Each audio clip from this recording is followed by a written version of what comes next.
Another classic movie review, another nation. Today we're going to talk about a movie from France. Que voulez-vous? Vous tuer.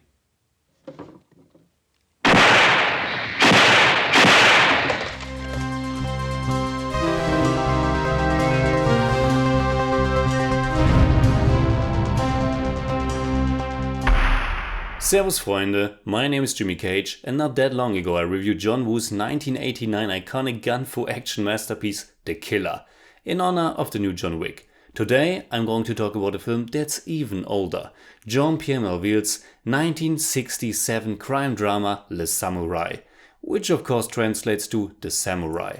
Unlike the other older movies I reviewed so far on the channel, this one isn't a film that I'm super familiar with. I only watched it very recently and I briefly mentioned it when I talked about The Killer, because it is John Woo's favorite film of all time and he borrowed many story beats from it.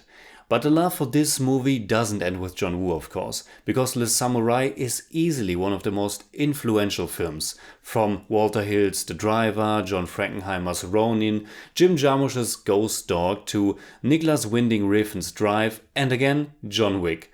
But unlike in that franchise or The Killer, you shouldn't really expect a high body count at all. I'm almost a bit ashamed that I put the assassination of a nightclub owner in the opening sequence of this review, because the majority of the film isn't made up by action or that much violence. It all begins with a quote from the Bushido, the Book of the Samurai.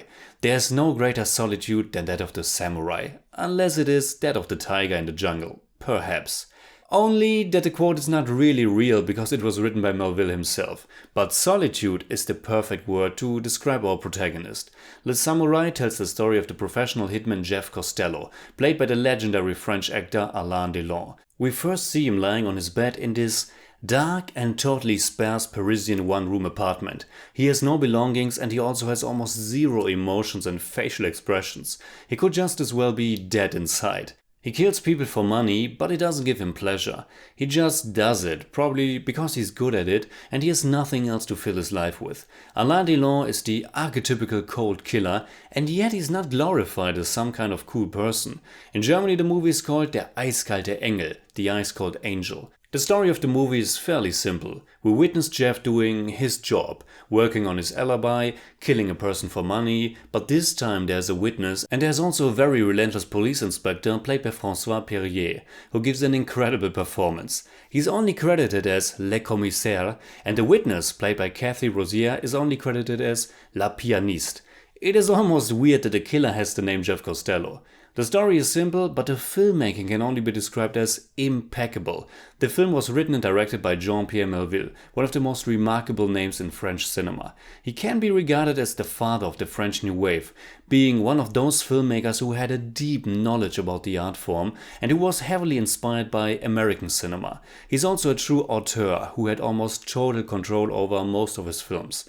And I think the word that describes his style best is meticulous. In his best works, nothing is wasted, nothing is redundant or just embellishment. Every aspect is sharp and in his control, and he only uses what's absolutely necessary. He understood film as a visual medium, and in many of his films there are huge chunks with no spoken dialogue whatsoever.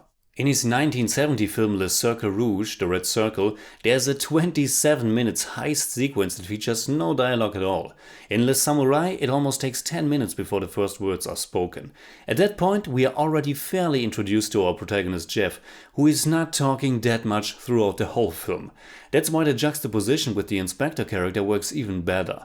Like in The Killer, we have two men on opposite sides of the law, and they are also very different in their behavior. The inspector is doing the majority of the talking in the film, and he's fantastic at what he's doing, and François Perrier is mesmerizing to watch. And the most accurate camera work is following his every move. Again, Melville is a perfectionist and also a minimalist, focusing on all the important details and creating each picture exactly as he wants it to be. The whole film has this magnetic flow, which is only amplified by a very atmospheric and simply gorgeous score that was composed by François de Roubaix, who unfortunately died way too young at age 36.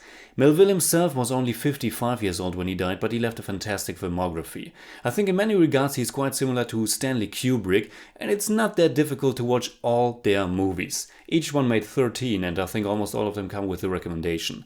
I haven't seen all of Melville's films, but the ones I saw I highly recommend, which are, in chronological order, Les Silences de la Mer, Léon Maureen Priest, Le Samourai of course, L'Armée des Sombres, and probably my favorite one, Le Cercle Rouge.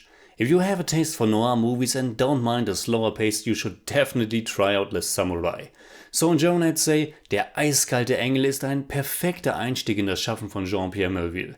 Ein kühler, atmosphärischer, wegweisender und unglaublich präziser Neo-Noir-Thriller mit zwei ganz großen Schauspielern in den Hauptrollen. I give Le Samourai 8 out of 10. It's more like 8.3, but I don't do that.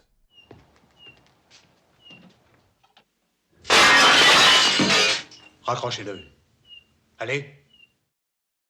Alright, that's it like always. Comment below and let me know what you think about Le Samourai. And also tell me, are you familiar with the films of Jean-Pierre Melville? And if so, what is your favorite one? You can hit me up on Twitter, Facebook and Instagram simply at TheJimmyCage. And if you enjoyed this episode, please give me a thumbs up, share, subscribe, whatever you like. And make sure you hit that bell for all I have to tell.